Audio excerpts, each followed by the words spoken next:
आज संपूर्ण महाराष्ट्रासह देशभरात छत्रपती शिवाजी महाराजांची जयंती मोठ्या उत्साहात साजरी केली जात आहे.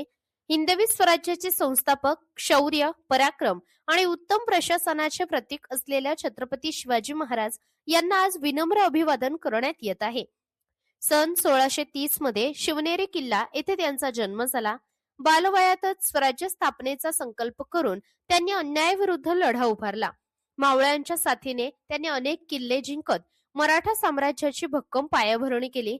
रायगड किल्ला येथे 1674 साली त्यांचा राज्याभिषेक सोहळा पार पडला आणि हिंदवी स्वराज्याची अधिकृत स्थापना झाली.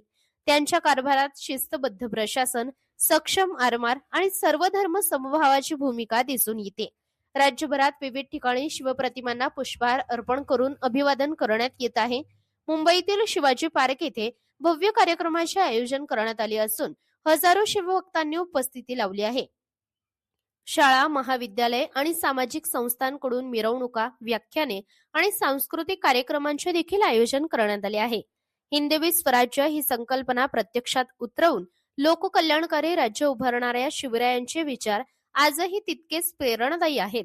शौर्य, धैर्य, न्याय आणि स्वाभिमान यांचे मूल्य जपण्याचा संदेश आजच्या पिढीला त्यांच्या कार्यातून मिळतो.